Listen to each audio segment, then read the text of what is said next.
Have you ever wondered what would happen if Jason Momoa and Sharma got together and created a rock climbing reality television show?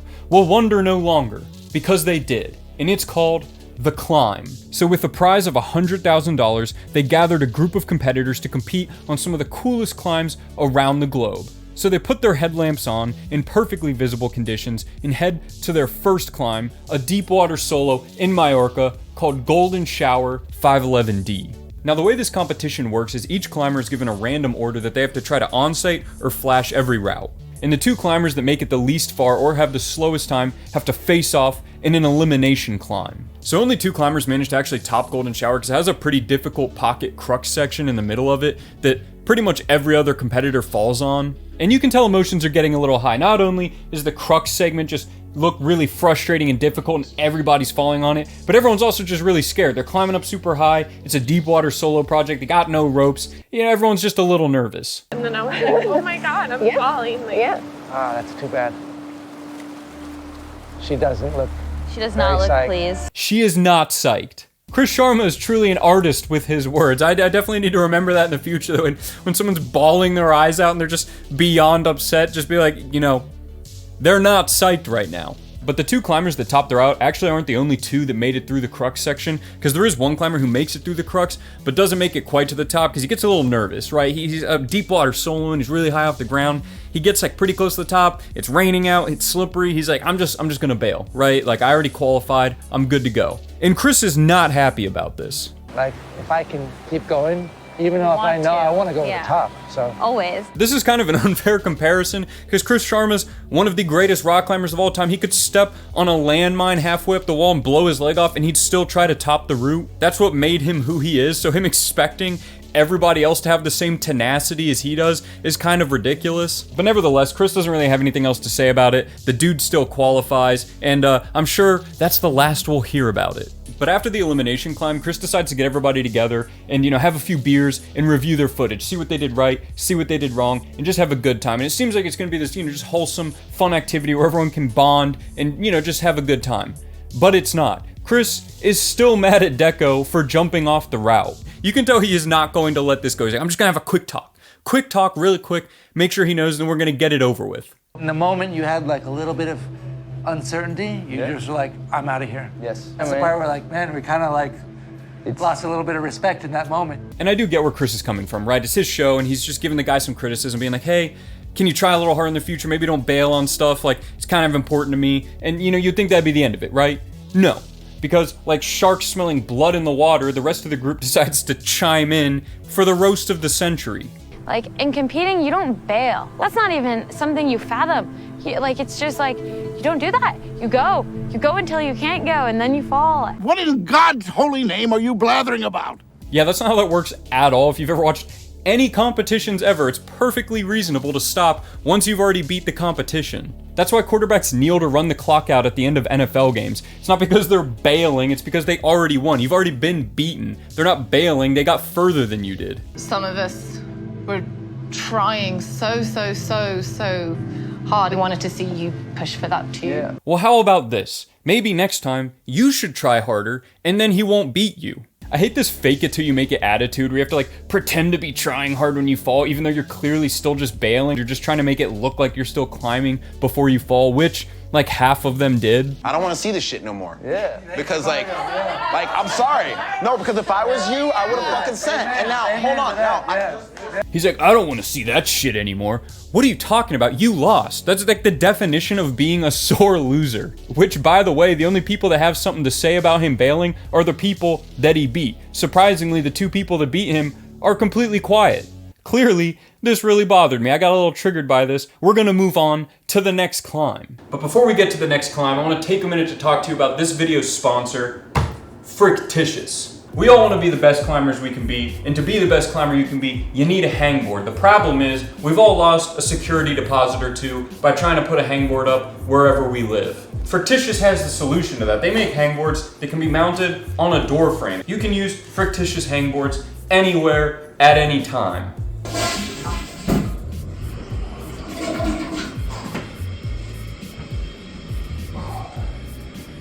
And even if you live close to your gym, that doesn't mean you're always gonna have access to your hangboard. Sometimes the hangboards are all in use. There's no hangboards available. What do? You bring your own. If you have a fictitious hangboard with door mount, you can use a hangboard anywhere you want to. So click the link in the description below to get 20% off your purchase when you get a hangboard and doorway mount, 20% off. That's basically free. Now let's see how the competitors are doing on the next climb. Boys Don't Cry 12D is the next climb, and this one looks really tough. This definitely looks like the hardest climb they've done so far. It has 3 overhang sections, and the crux move isn't until the 3rd one. Come on. I mean, that is right before the crux. If you stick that next hold, That that's hold is 30. the crux. Yeah. Don't ever misidentify the crux move in front of Chris Sharma. She's like, oh, she's almost at the crux move. She's really struggling on this crux segment. He's like, that is the crux. There's another elimination climb. Another climber goes home. And at this point, you might be wondering, where is Jason Momoa? One of the biggest marketing tools of this show was it was hosted by Chris Sharma and Jason Momoa. Yet, Jason Momoa is nowhere to be found. He shows up for like 1 or 2 minutes at the beginning of every episode to look at the climbs with Chris Sharma, but he's never there for the actual competition. So I did a little bit of research and it turned out I was right. Jason Momoa, he actually had he had a hernia, is what I meant to say. Jason Momoa had a hernia. He had to get hernia surgery. Sorry, Jason Momoa. I don't know if he has hemorrhoids or not. You didn't hear that from me. Jason Momoa had to get hernia surgery, so he wasn't able to be there. So it wasn't an intentional choice, although it definitely would have helped the show a lot because Chris Sharma is at his best when Jason Momoa is around. Like when you roll up and you're just like, look, no hands, and you just do it because you're a dick, you want to make me feel bad? Like that? Yeah, cool. It's kind of like that. I definitely think the show missed out quite a bit by not having Jason Momoa there because the dialogue between him and Chris Sharma is the best dialogue in the entire show. It's like the only time that it's interesting to listen to anybody talk in the show. But now it's time to move on to the best episode in the entire series, the bouldering episode. So the first boulder that the competitors have to do is País de las Bicicletas, which is a V6. And this one also caught me a little off guard because it's a V6. They just had somebody flash a 512D. I feel like V6 is going to be way too easy. And once again, I was right.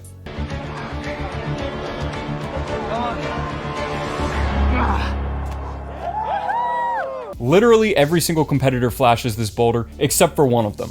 And we move on to our first elimination climb, a V4 boulder. This boulder was definitely my favorite climb in the entire show, not only because it's a boulder and boulders are just better, but it also just has this awesome throw at the very end and a really cool top out. But both competitors managed to flash it, so they have to move on to another V4 boulder, this time on the slab wall. And we get the most dramatic foot pop you'll ever see on television. Nice. Come on, Mario. Nice. Nice.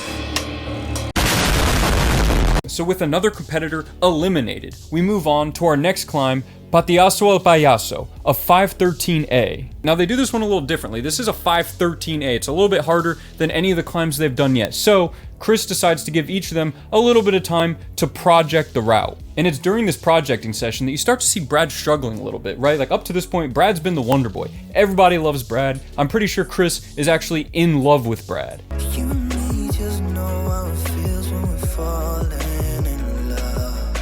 So the next day after they've all projected the climb, they all get one try to get as far as they can. And Brad falls immediately. Dude. God damn it, just cut feet there. And this is just kind of weird because he's been the best climber so far. He gets second to last place and he has to move into the elimination climb. And I was like, okay, not that big of a deal, right? It was just a fluke. You know, he had a foot slip or something like that. He just wasn't, feeling good. But he'll do fine in the elimination climb. It's a 512A. The dude just flashed a 512D. Oh my God. Oh, I just slipped out of that thing. Somehow Brad falls again and gets completely eliminated from the show. And this is probably the most emotion you'll see Chris Sharma show in the entire show. Oh man. Now I found this to be really weird, if not a little suspicious, because he was by far the best climber. Like he was noticeably better than everybody else. And he critically underperformed on 2 climbs back to back. Now me being the meticulous researcher that I am, I actually found out that Brad had food poisoning. during both of these climbs. Now, normally I would think they would, give him some leeway, like maybe be like, hey, you can climb later, or we'll give you, wait until you get better till you can climb. But I also get it, right? If they're just like, hey, that sucks for you, but that's what happens, you gotta climb through it. And, the cards weren't in his favor that day. But literally the next episode, one of the chicks gets COVID, and they're like, oh, it's fine. You can just skip this entire week. You won't get eliminated. You don't have to climb. We'll see you when we see you. I don't understand how that's fair at all. I know they're different, but food poisoning is much worse than COVID. COVID's like a mild cold. Food poisoning feels like you're gonna die. But since one of the competitors won't be there this week, Chris decides to do something a little different. And he bolts a new route and allows the first person to climb it to claim the first ascent. Now, because the order is very important for this climb, Chris decides to give them a challenge to determine who goes first so they have the best chance at getting the first ascent. And the challenge is a no-hands boulder climb. And to Chris Sharma's absolute horror, the winner of this challenge is no other than Deco himself. Now, since Deco gets to decide the order that the competitors climb, and you'd think he'd put himself first, right? That would give him the best chance of getting the first ascent. But he realizes he doesn't really care nearly as much as some of the other competitors do about getting this first ascent. Some of them are very adamant about being the one to do it. They really want to be the one to get the first ascent. It's a very big deal to them. So he's like, hey, you guys can just go first. I'll go third. I'll let all the people that really want the first ascent go first, which I thought was a pretty cool move. It seemed like a cool move. Didn't make Chris like him anymore, but, he won me over with that. Whoa. Fuck. Yeah, I just broke a big hold right now.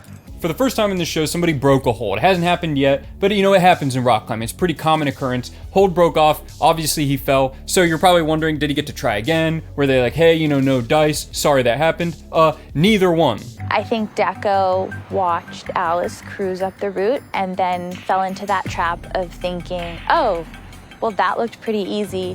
What is she, like a fucking mind reader now? She's like, oh, well, what happened was Deco really was like, that was easy, the way they did it, and I'll be able to do it too, and I'm gonna go up there, I'm just gonna rip the hold right off the wall. He broke a hold, it's not that big of a deal, there's no deeper meaning to it, there's no him being malicious or anything, the hold just snapped off, it's sandstone, it happens. So Deco doesn't get to go again, it's all his fault, just like everything in the show, sandstone never breaks, that's a completely malicious act, and it's time to move on to the next climb. Or so you would think, but Chris Sharma wants to make sure that Deco learns his lesson, so they decide to dedicate an entire 10 minutes of the next episode to a tea sit-down with Deco to berate him for his performance on the show so far. I mean, I know you're a funny guy and you like to make lots of jokes and stuff, but maybe forgot for a moment what's on the line and how important this is for you. So because Deco is a funny guy, he's just having a good time, having a laugh here and there, that's why the sandstone broke. I get the idea that if he was going up there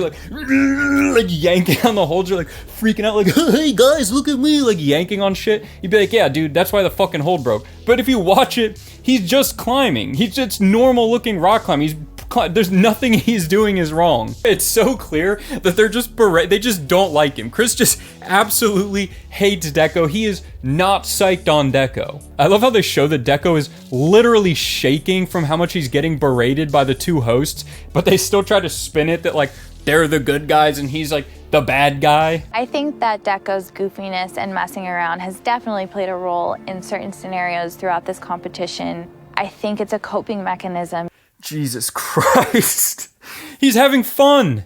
He's just having fun. It's not that big of a deal. Climbers, this is why climbers have the stigma for being so boring and square. But eventually they finish their tea sit down with Deco, they let him go, and they move on to their next climb, which is a trad climb. This one's called Fistful of Jebbles. It's a 512C, and it's got the cast pretty nervous, right? They're not excited about this one because it's trad climbing, and none of them are trad climbers. I did really like this part of the show though, because A, it was just a really cool climb to watch, and B, it was just cool seeing all the people overcome their fear and learning. Some of them are literally learning trad climbing for the first time and figuring it out, and pretty much everybody tops the route. And Alice is so nervous before the climb that she decides to do some shuttle runs beforehand to get herself psyched up. Although it does look like she might be goofing around a little bit. Might be time for Chris to sit her down to have a little talk over some tea. And despite the host's best efforts to just completely break Deco down mentally, he still manages to pull through and send the route.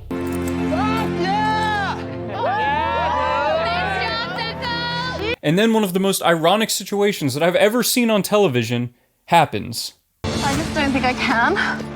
Ugh. Sorry, I'm taking. Sorry. I got you. Like, in competing, you don't bail. That's not even something you fathom. Some of us were trying so hard. We wanted to see you push for that too. Now, of course, nobody has anything negative to say to her, right? It's only Deco. If anything Deco does is wrong, if she breaks a hold, if she quits halfway up a route and decides to jump off, it's perfectly fine. It's just Deco that's not allowed to do it. But unfortunately, all good things must come to an end, and Deco did have the slowest time on the route, meaning he had to do an elimination climb, and he lost. There was definitely moments I thought I wasn't gonna succeed, but I just kept fighting and kept fighting and I kept fighting and... I've never seen you look exhausted like this. Yeah. Are you okay? You look all peaceful. Yeah. Chris is so happy that Deco got out here. Like, he still says some nice stuff, but it's clearly just a mask that he cannot cover the giant smile on his face. Now, another big criticism I have for the show is there is just way too much talking and way too much exposition. It is all expositionary dialogue telling you about each person's backstory and stuff like that. And it's just not that they're all rock climbers. It's not like it's a competition show of people from different they all have the same background. They all rock climb. There's nothing, you hear one person's background for 15 minutes about how they started bouldering and then they got into climbing and then they did this and then that. And you're like, okay, cool. Like, I've heard about as much as I can stomach. And then the next person steps up like, hey, you know, I started rock climbing back in 1953. And it's like, I don't need to hear any of this. And I hoped that as the competition dwindled down, there'd be less people, there'd be less talking. But somehow, there is significantly more talking when there's only like 3 people left in the show. So some more people get eliminated, there's a speed climbing showdown that's pretty cool, and a deep water solo finale. And even though it felt like the show was kind of getting more and more boring as time went on, I will say the finale slapped. The finale was like one of the best parts of the show. It was like just a bunch of cool deep water soloing, and the 2 finalists, the 2 climbers that made it to the end, really were just crushing everything. It was a sick finish. I won't spoil who won in the end. I'll leave that up for you guys if you decide you want to watch it. And the real question is, was the show good? I think the best part of the show, the thing that carried it forward, was the climbing, which is good. It's a show about rock climbing. They at least got that part right. You know, they picked the coolest climbs. They filmed the climbing really well, at least I thought. And I think it was just a good setup overall. But oh my god, the background exposition on the characters is just, it's unbearable. There's probably about 7 hours of total watch time for this entire show, and maybe like 2 hours of it is actual rock climbing, and probably 3 hours of it is just people talking about their personal backgrounds. Also, the show is just heavily lacking charisma. It was very dry. There was not a lot of like funny moments or people like goofing around. There were like a couple parts, but they were just still really square. Like, they weren't like real. They were just kind of, they felt really staged. I think this is where Jason Momoa could have really helped out. So it's not really their fault, because I think him being there, he would have just been a bit more of a fun presence, and he would have had the competitors maybe do more fun stuff. I don't know. I think they either just need to have more climbing if they do another season, or just have it be like 3 episodes and have no like they each get 1 minute. You get 1 minute to talk about where you come from, why you got into rock climbing, and that's it. Nobody cares. So did I like the show? Yes or no? All I can say is I was not psyched. Train hard with frictitious. Did I skip? Do you like the frictitious hangboard? He loves it.